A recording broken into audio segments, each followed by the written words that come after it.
At 2:47 a.m. on a Saturday morning in March, the cage manager at Blue Harbor Casino received a notification that made her breath catch in her throat. The payout authorization request sitting in her queue wasn't unusual in format. She'd approved thousands of them during her career. What made her hands hover motionless above the keyboard was the figure displayed on the screen, $39,000. She blinked hard, assuming the system had glitched. Maybe someone had entered an extra zero. Maybe the decimal point was in the wrong place. She refreshed the screen. The number didn't change.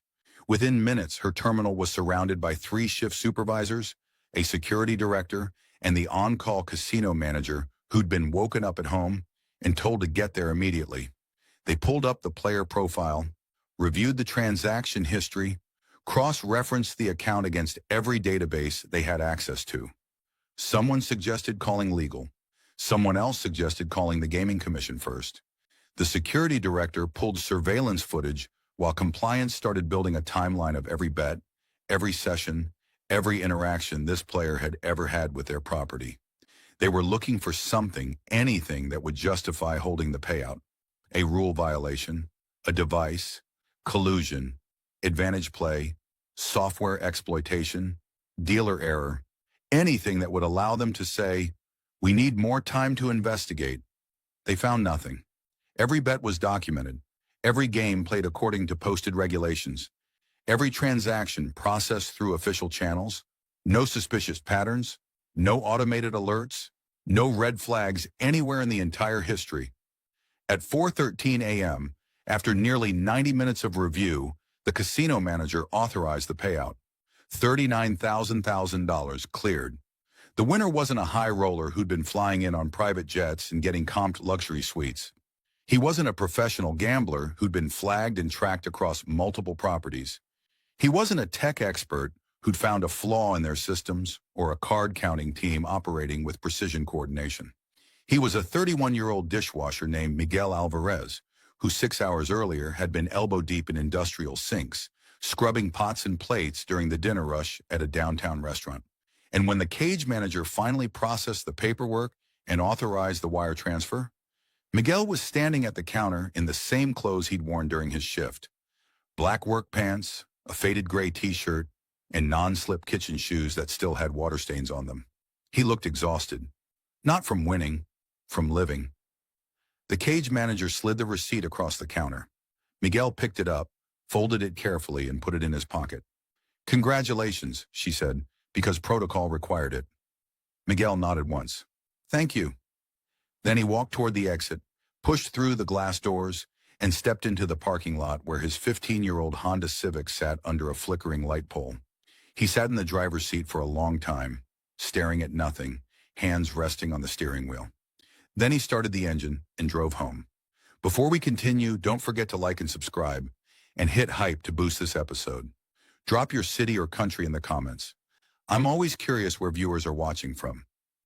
Miguel Alvarez had been invisible his entire life. Not in the way people mean when they talk about feeling overlooked or underappreciated. Miguel was functionally invisible, the kind of person whose presence in a room didn't register unless something went wrong.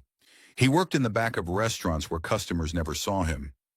He lived in an apartment complex where neighbors didn't know his name. He moved through the world without leaving an impression because that's what survival looked like when you were poor, undocumented until age 16, and fluent in staying out of the way. He was born in a border town and crossed into the United States with his mother when he was 9 years old. She cleaned houses. He went to school, learned English by watching television and listening to kids on the playground, and stayed quiet because quiet meant safe. His mother got her green card when Miguel was 16 through a program he didn't fully understand but was grateful for. He got his 2 years later. By then, he'd already been working under the table for various employers who didn't ask questions, construction sites, warehouse loading docks, restaurant kitchens. The kitchens stuck, not because he loved cooking or had dreams of becoming a chef, but because kitchen work was reliable. Restaurants always needed dishwashers. The work was hard, the pay was bad, but it was consistent. Show up on time, work your shift, don't cause problems, and you'd have a job tomorrow. Miguel became a dishwasher because it was the job that wouldn't disappear. By the time he was 31, he'd worked in 7 different restaurants.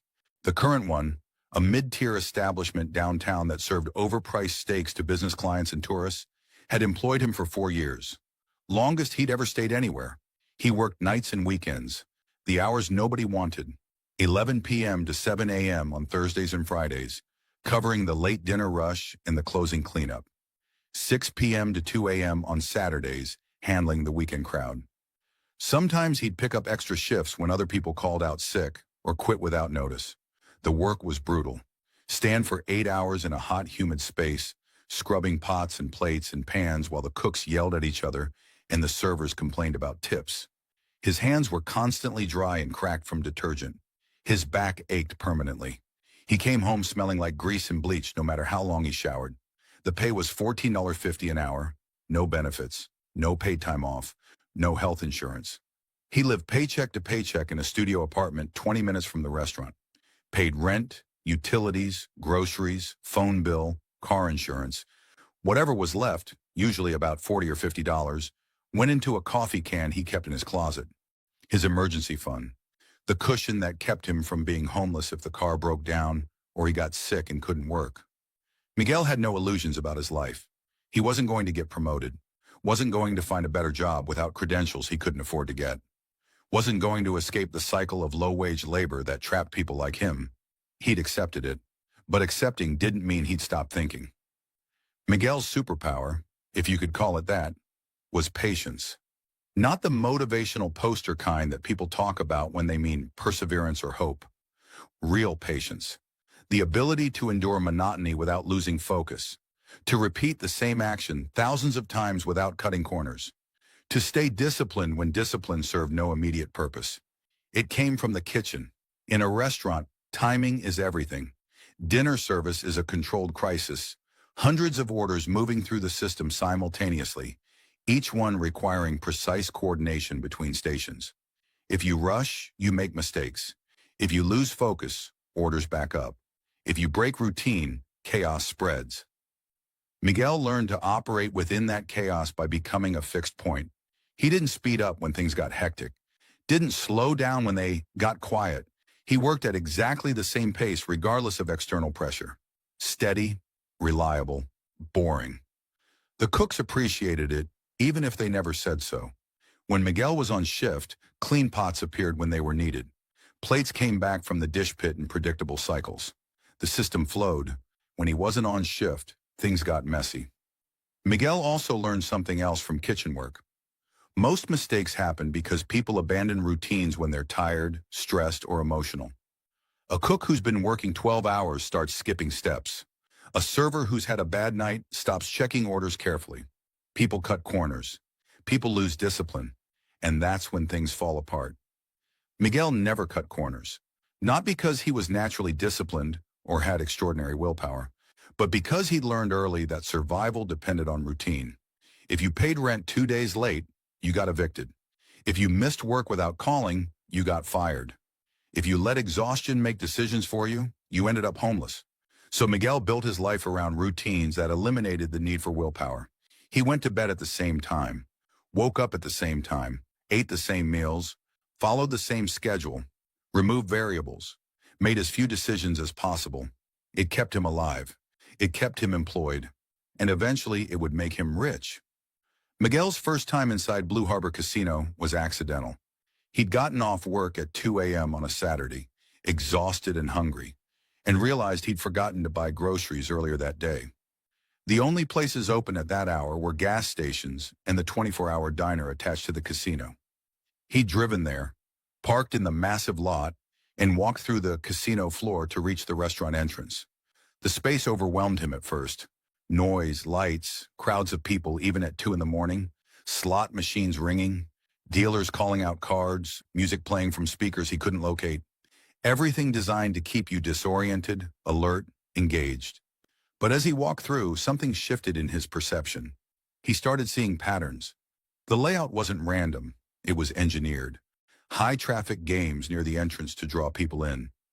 Slot machines clustered where people naturally walked. Bars positioned to keep players in the building. Bathrooms placed far from exits, so you had to pass through gaming areas to reach them. The staff moved in rotations. Dealers switched tables on schedules. Security walked predictable routes. Waitresses circulated with drinks to keep people comfortable and slightly impaired. It was orchestrated, controlled, timed. It reminded him of a kitchen during dinner service. Miguel ate his meal at the diner, eggs, toast, coffee, and thought about what he'd seen. He wasn't drawn to gambling. He'd never bought a lottery ticket, never felt the urge to risk money on uncertain outcomes. But he was curious about the system, so he came back the following week, not to gamble, to observe. He'd park in the lot after his shift, walk through the casino and watch. He'd stand near games he didn't understand and study how they worked. He'd sit at the bar with a single drink that lasted 2 hours and observe player behavior. He'd notice who was winning, who was losing, and, most importantly, what separated them. The winners weren't lucky, or if they were lucky, it was temporary. He watched players hit big wins and then lose everything back within an hour. Saw people celebrate a jackpot and immediately feed the money into other machines.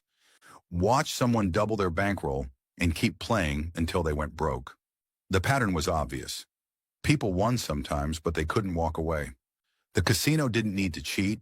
It just needed people to keep playing, because over time, over volume, the math always won. The house edge ground everything down to expected value. But the house edge was small on most games, a few percentage points. On individual bets, on short timelines, variance dominated. You could win. You could even win a lot. The casino's real edge wasn't mathematical. It was behavioral. They relied on people making emotional decisions, chasing losses, riding hot streaks, staying too long, betting too much, breaking their own limits. Miguel saw it everywhere. Players who set a budget and then exceeded it. Players who said they'd leave after one more hand and stayed for 3 more hours. Players who got angry after losing and made bigger bets to compensate. Players who got excited after winning and thought their luck would continue. Nobody maintained discipline. And that's when Miguel realized the casino wasn't a place where luck mattered most. It was a place where discipline mattered most. The games themselves had fixed rules. The odds were published. The payouts were predictable. Everything was structured, timed, regulated, just like a kitchen. The variable that determined outcomes wasn't the games. It was the players. And most players operated emotionally, not systematically. Miguel had spent years training himself to operate systematically, to ignore fatigue, stress, and emotion, to follow routines regardless of how he felt. What if he applied that to gambling? Not as a way to beat the games. He understood the math well enough to know you couldn't beat negative expectation over time, but as a way to control variance, to operate inside the system more efficiently than the system expected. To be the player the casino's model didn't account for. Miguel spent 3 months researching before he placed his first bet. He wasn't reading gambling strategy guides or betting systems. He was reading about casino operations, how they tracked players, how they identified advantage play, how their surveillance systems worked, what triggered investigations, what constituted a rule violation.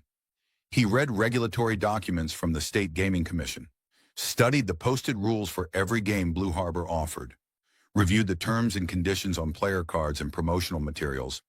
He was looking for the boundaries, the legal edges, the space between what was allowed and what was prohibited. And what he found was this: almost everything was allowed. You could play any game using any legal decision-making process. You could set your own limits or play without limits. You could stay for 5 minutes or 5 hours. You could bet the table minimum or the table maximum. You could quit when you were up or when you were down or for no reason at all. The casino had rules: no devices, no collusion, no pass posting, no marking cards. But those were rules against cheating. If you weren't cheating, you could do almost anything. The restrictions weren't legal. They were behavioral.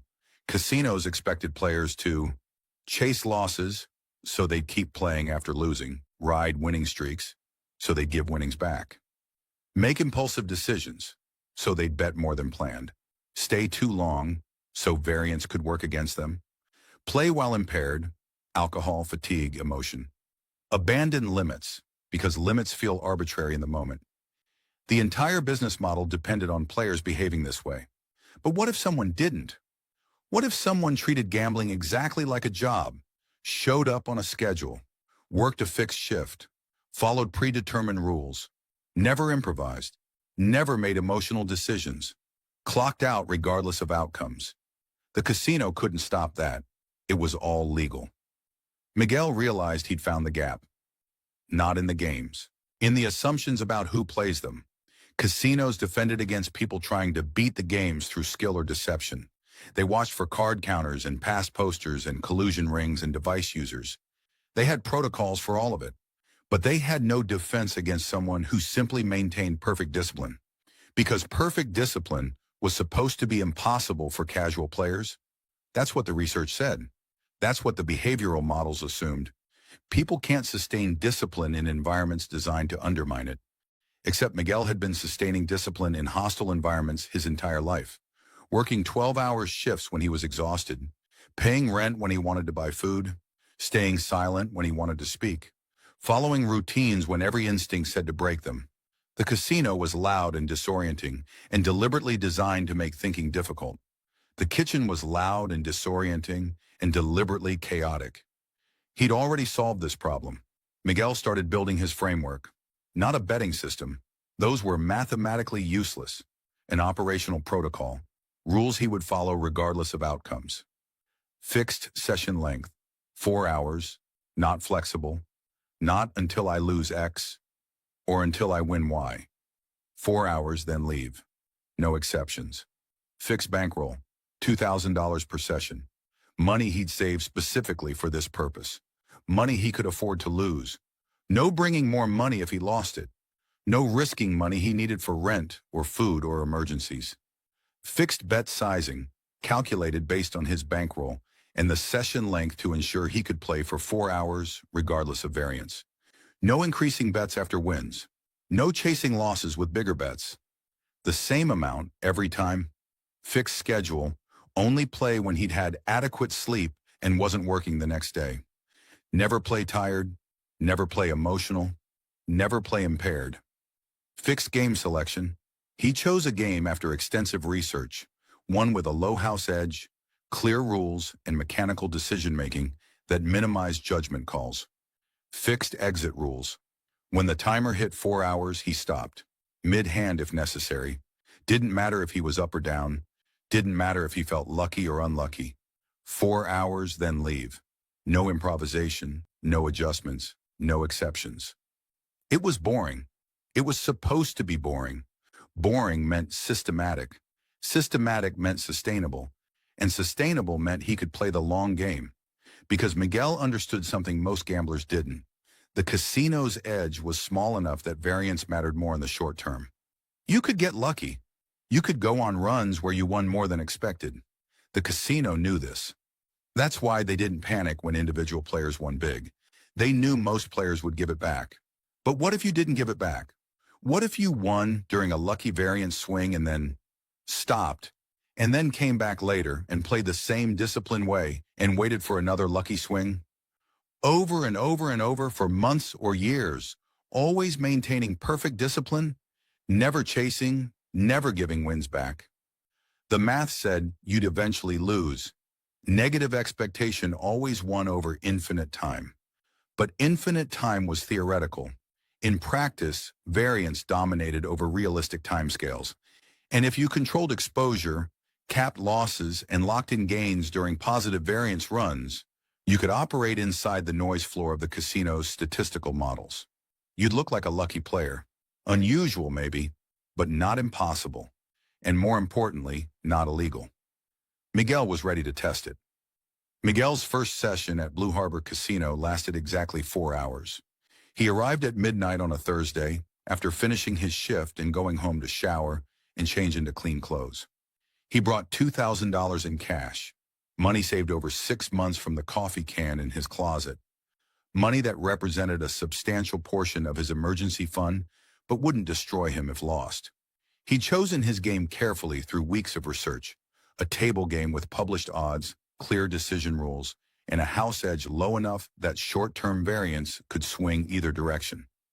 He wasn't looking for the best odds.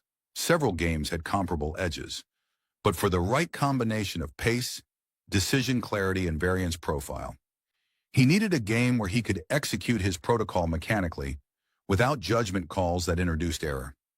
He sat down at the table at 12:11 a.m., set his phone timer for 4 hours, exchanged his cash for chips, and began playing.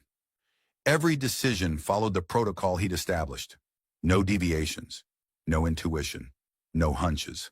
When the rules said to take a certain action, he took it. When they said to do something else, he did that instead. He played at a moderate pace, didn't rush, didn't hesitate, just executed the next decision, then the next, then the next. At 4:11 a.m., the timer on his phone vibrated. He was in the middle of a hand. He finished it, collected his chips, and left the table. He lost $300, exactly within the variance range he'd calculated as probable. He cashed out, walked to his car, and drove home. Session 2, 3 days later, lost $400. Session 3, up $700. Session 4, down $200. He logged everything. Date, start time, end time, beginning bankroll, ending bankroll, number of hands played, notable deviations from expected results, observations about dealer behavior, and floor traffic. He wasn't gambling. He was collecting data. After 10 sessions, he lost $800 total. Well within expected variance. No red flags, no anomalies. After 20 sessions, he was up $4,000. After 30 sessions, up $11,000. The variance was swinging positive. Not impossibly so, nothing that violated probability, but positive enough that his controlled exposure and disciplined exits were letting him capture gains without giving them back. He never increased his bet size, never extended his session length, never broke protocol. To surveillance, he looked completely normal. A regular who came in once or twice a week, played moderately, won sometimes, lost sometimes, always within expected ranges. His individual sessions showed normal variance. Nothing triggered alerts. What surveillance couldn't see was the pattern over time. They didn't track that he always played exactly 4 hours, always bet exactly the same amounts, always left at precisely the scheduled time regardless of outcomes, always played on specific days after adequate rest, never made impulsive decisions, never chased losses, never gave winnings back, because those behaviors weren't violations. They were just unusual. And unusual wasn't the same as illegal. Miguel continued for 6 months, 52 sessions, 4 hours each, exactly 208 hours of play. His cumulative total, $27,000 positive. He took a week off to analyze the data, calculate his actual win rate versus expected, measure his variance bands, assess whether anything in his play pattern might trigger closer scrutiny. He found nothing concerning. His win rate per session was within normal bounds. His bet sizing was consistent with recreational players at his table limits. His session frequency and length were unremarkable. He'd never triggered any automated alerts. He was invisible, just like he'd always been. The difference was that now invisibility was strategic. He decided to continue. Not forever. He wasn't delusional about beating negative expectation over infinite time, but long enough to see if the variant swing would sustain, long enough to build a bankroll that could change his life. He increased his session bankroll to $5,000, funded entirely from his winnings, never from money he needed for rent or food. Adjusted his bet sizing proportionally to maintain the same risk exposure per hour of play, and kept executing the protocol. Month 7, up $43,000. Month 9, up $81,000. Month 12, up $164,000. The casino upgraded his player card tier, started sending promotional offers. A host called to introduce himself and thank Miguel for his loyalty. Miguel accepted the comps politely but minimally, used them just enough to seem appreciative without establishing a relationship that would mean more scrutiny. He remained boring, reliable, unremarkable. Year 2, up $650,000. Year 3, up $2.3 million. His lifestyle didn't change. Still lived in the same apartment, still worked the same dishwashing job, still drove the same car. He filed taxes properly, reported all gambling winnings, paid what he owed. The only difference was a bank account he never touched growing larger every month. Year 4, up 7.1 million. Year 5, up 16 million. By year 6, the total had crossed 30 million, and that's when the casino's annual audit cycle landed on his account. The notification came via email on a Tuesday afternoon while Miguel was sleeping after his shift. Blue Harbor Casino's Player Services Department wanted to schedule a meeting. Nothing urgent, they assured him. Just a routine review for valued guests. Standard procedure. Miguel knew it wasn't standard. Players didn't get called in for meetings unless something had triggered a closer look. He'd been expecting this. Not the specific timing, but the inevitability. You don't accumulate $30 million over 6 years without eventually crossing a threshold that demands investigation. He called back that evening. Spoke with a woman who identified herself as the casino's compliance director. Her tone was professional, careful, the kind of controlled friendliness that comes from reading a legal script. They wanted to meet Thursday afternoon, review his account activity, verify some information, nothing to worry about. Miguel agreed, took Thursday off work, told his manager he had a medical appointment. He spent the next 2 days reviewing every session in his logs, cross-referencing dates, amounts, times, making sure his records matched what the casino systems would show, looking for any discrepancy, any edge case, any ambiguity they might exploit. He found none. Every session was clean, every bet documented, every payout processed properly. He'd followed every posted rule, every regulation, every policy. He'd never used a device, never collaborated with other players, never exploited dealer mistakes, never played while prohibited from doing so. He just played consistently, patiently, systematically, for 6 years. On Thursday, Miguel drove to Blue Harbor Casino at 2 p.m., wore clean jeans and a button-down shirt, the same outfit he wore to court when he'd gotten his green card years ago. Nothing flashy, nothing that suggested wealth. He was escorted past the casino floor to administrative offices most guests never saw. Brought to a conference room where 5 people waited, the compliance director, 2 casino executives, a lawyer, and someone from the State Gaming Commission. The meeting lasted 5 hours. They showed him charts of his play history, graphs of win rates over time, comparisons against expected variance, session-by-session breakdowns of his betting patterns. They asked him to explain his strategy, to describe his decision-making process, to account for why his results deviated from statistical expectations. Miguel answered every question honestly. He explained that he treated gambling like work, fixed schedules, strict limits, disciplined execution. He described his protocol without revealing details that might help them identify specific edges. He acknowledged that he'd been fortunate, that variance had fallen in his favor more than against it, but pointed out that nothing he'd done violated any rule. "Did you use any device or software?" the lawyer asked. "No," Miguel said. "Did anyone help you or provide you with information?" "No." "Did you coordinate with other players?" "No." "Did you exploit any dealer errors or equipment malfunctions?" "No." "Did you violate any posted casino rules or state gaming regulations?" "No." They pressed him on specific sessions, brought up nights where his win rate exceeded expected ranges, asked him to explain hands where his decisions seemed optimal in hindsight. Miguel explained that optimal decisions sometimes happen by chance, that over 6 years and hundreds of sessions, variance produced outliers in both directions, that if they reviewed sessions where he'd lost more than expected, they'd find those too. The questioning continued. They were professional, never accusatory, but clearly searching for something, anything, that would justify withholding his winnings or restricting his play. After 4 hours, the compliance director called a recess. The others filed out.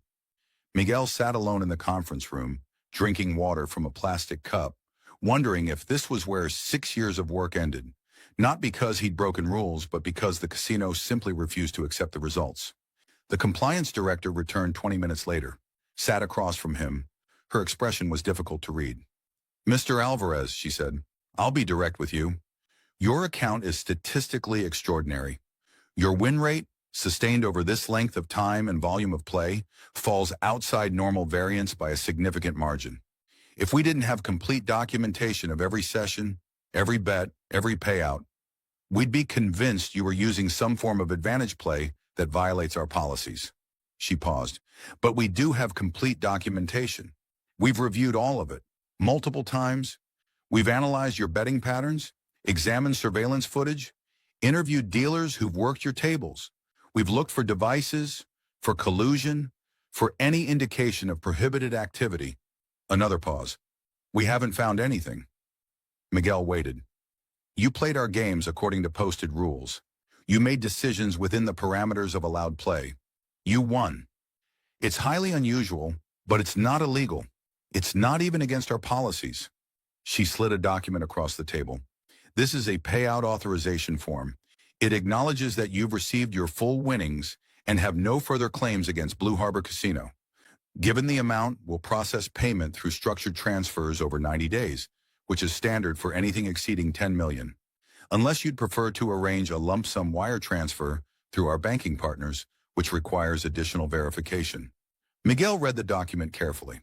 Every word, every clause, looking for contingencies, for conditions, for ways they might claw money back later. It was straightforward. They were paying him. "Structured transfers are fine," he said. "You'll receive the first payment within 5 business days. The remaining balance will be distributed in equal monthly installments." Miguel signed the form. The compliance director stood, extended her hand.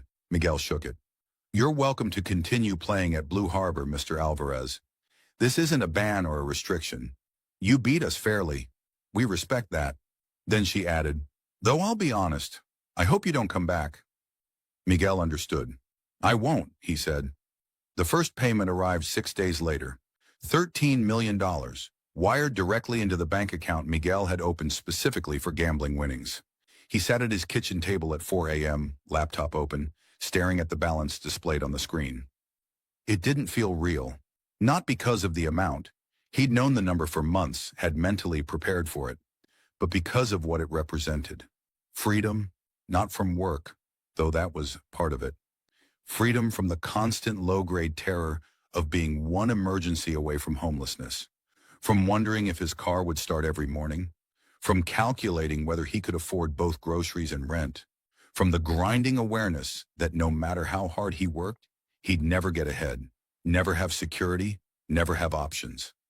He thought about his mother, about cleaning houses for 20 years, working until her hands ached and her knees gave out, dying at 57 from a heart condition she couldn't afford to treat properly. She'd crossed a border with a 9-year-old son, risked everything, worked herself to death, all so he'd have opportunities she never had. And here he was, 31 years old, more money than she'd earned in her entire life sitting in his bank account. The second payment arrived 30 days later. Another 13 million. The third payment 30 days after that, bringing the total to 39 million. Miguel paid taxes immediately. Federal, state, every dollar owed. When the calculations were complete, he had $24 million in liquid assets. He sat with that number for a week, just processing. Then he started making changes. Small ones at first. He paid 6 months of rent in advance, not to his landlord's face, just sent a check with a note. Bought groceries without checking prices. Fixed the crack in his windshield he'd been ignoring for 8 months. Replaced his worn-out work shoes. Nothing dramatic. Nothing that would draw attention. He worked his next scheduled shift at the restaurant. Showed up on time. Scrubbed dishes for 8 hours. Clocked out. His co-workers didn't notice anything different. Why would they? Miguel was always the same. Quiet, reliable, unremarkable. But inside, something had shifted. He didn't need this job anymore. Didn't need any job. Didn't need to tolerate the exhaustion, the low pay, the physical toll, the indignity of being invisible while generating value for people who'd never learn his name. He could quit, but not yet, not abruptly, because sudden changes invited questions, and questions led to attention, and attention was the last thing he wanted. So he kept working, kept showing up for shifts, kept washing dishes like his life depended on it, even though it didn't anymore. And he started planning his exit. Behind closed doors, after Miguel had left the building with his signed payout authorization, the real conversation happened at Blue Harbor Casino. The executives gathered in the compliance director's office. Door closed, phone silenced, no recording devices. These meetings never got documented because the things discussed in them often involved uncomfortable admissions about vulnerabilities in casino operations. "Explain to me how this happened," the VP of Gaming Operations said. His tone wasn't angry, just exhausted. "How did we not flag this sooner?" The compliance director pulled up Miguel's account analysis on her monitor. "Because he didn't do anything that triggers our monitoring systems. Look at his individual sessions. Every single one falls within normal variance for a player at his bet level. His win rate per session isn't unusual. What's unusual is the consistency over 6 years.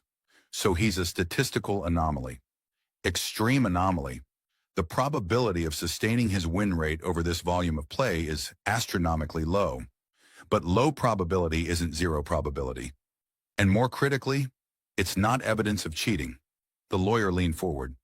"We've examined this from every possible angle. He didn't count cards. Wrong game for it. He didn't use devices. Surveillance confirms it across hundreds of sessions. He didn't collaborate with dealers or other players. We interviewed everyone. He didn't exploit software bugs or equipment malfunctions. He played the games exactly as they're designed to be played and made decisions within posted rules." "Then what's his edge?" the VP asked. The compliance director thought about Miguel sitting across from her in the conference room, wearing work clothes, speaking quietly, answering every question with the calm precision of someone who'd spent years solving problems in hostile environments. "Discipline," she said finally. "That's it. That's the whole thing. He controlled variables we assume players can't control. Emotional response, loss chasing, session length, bet variance. He treated it like a job, set a schedule, followed it perfectly, left when the shift ended regardless of outcomes." "For 6 years," someone added. "For 6 years," she confirmed. "And because our entire business model assumes players will eventually break discipline, stay too long, bet too much, chase losses, we have no defense against someone who simply doesn't." Silence settled over the room. "He found a gap," the lawyer said. "Not in the games, in our behavioral assumptions."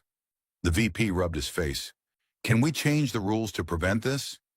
"Prevent what?" the compliance director said. "Playing within his means, setting time limits, making rational decisions.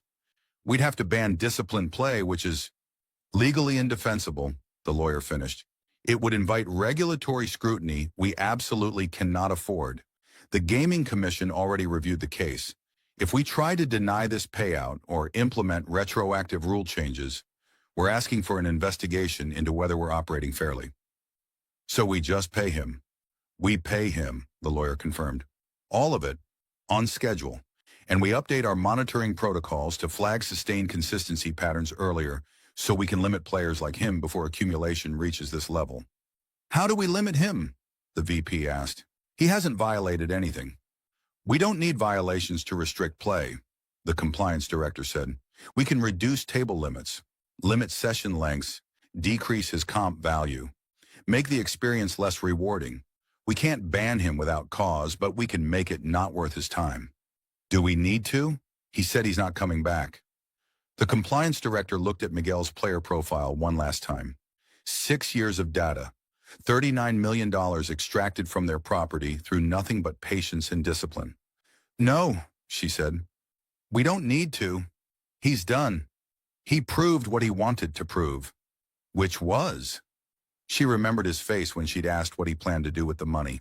He looked almost surprised by the question, as if the answer was obvious. "That the system could be understood," she said, "and if you understood it well enough, you could operate inside it more efficiently than it operated on you." The VP closed his laptop. $39 million worth of proof. "What do we tell the board?" someone asked. The compliance director drafted the memo in her head. "Players sustained anomalous win rate through behavioral discipline rather than technical advantage play. No violations found, no policies breached, payout authorized per regulatory requirements.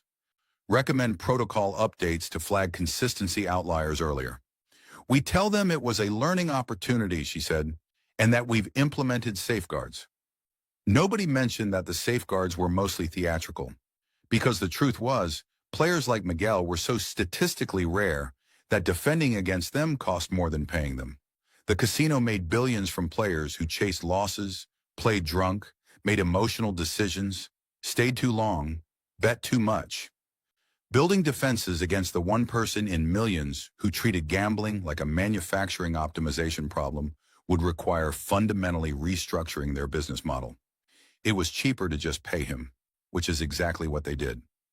Miguel worked his last shift at the restaurant on a Saturday night in April. He'd given 2 weeks' notice the previous Monday, handed his manager a handwritten letter saying he was leaving for personal reasons, thanked him for the opportunity, offered to help train a replacement. His manager barely reacted. People quit restaurant jobs constantly. Miguel lasting 4 years was unusual. Him leaving was not. "You got something else lined up?" his manager asked. "Yeah," Miguel said. "Something different." "Where at?" "Out of state. Family situation." The manager nodded, filed the letter, told Miguel to finish out his shifts, and he'd process the final paycheck. That was it. No questions, no interest. Miguel had been invisible when he arrived, and he was invisible when he left. He worked his final 2 weeks exactly like he'd worked every shift before. Same pace, same routine, same quality. On his last night, the kitchen threw him a small goodbye. Someone bought a cake from the grocery store. People signed a card. "Stay in touch, man," one of the cooks said. Miguel nodded, knowing he wouldn't. Not out of malice. He didn't dislike these people, but they were part of a life he was stepping out of. Clean break. No looking back.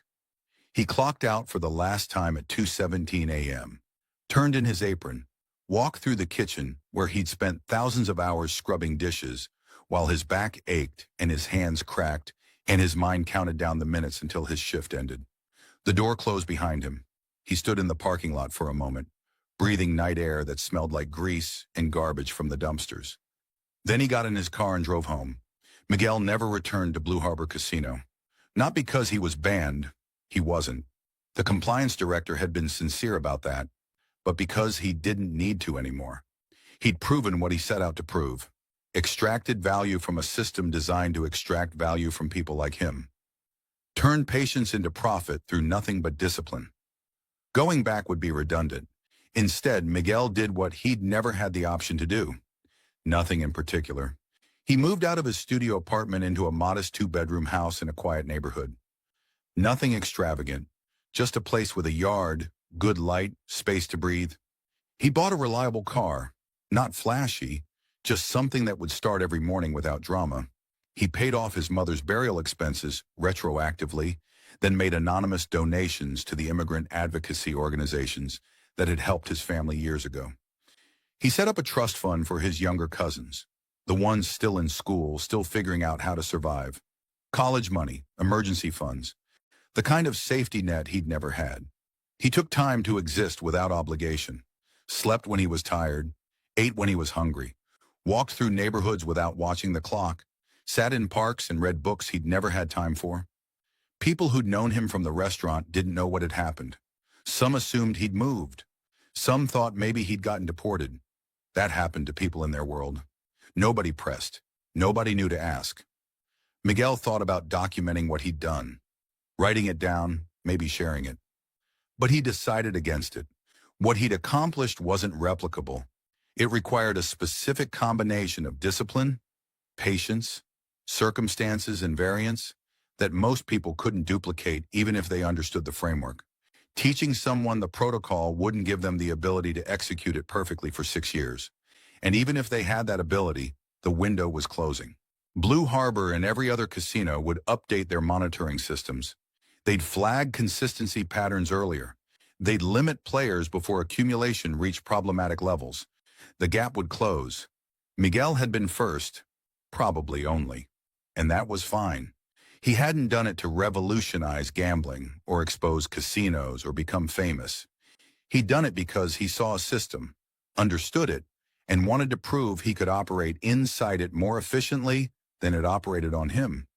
He succeeded, and now for the first time in his adult life, he didn't have to show up anywhere at midnight to scrub pots and plates while cooks yelled and servers complained and his body slowly broke down. He could just be. on his own terms. 6 months after collecting his final payment, Miguel was sitting in his backyard on a Sunday afternoon, drinking coffee, watching birds move through the trees. His phone rang. Unknown number. He almost didn't answer. "Hello?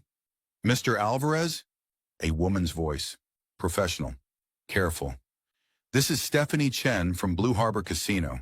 I'm calling to follow up on your account status and see if you'd be interested in our new VIP program benefits." Miguel smiled slightly. "I appreciate it," he said, "but I'm retired." "Retired? From gambling, or—" "From everything," Miguel said. He hung up, finished his coffee, and thought about what his mother would say if she could see him now. Finally free from the kind of work that ground people down. Finally able to exist without fear. Finally able to breathe. She'd probably tell him to stay invisible. Stay safe. Don't let anyone know. And Miguel intended to do exactly that.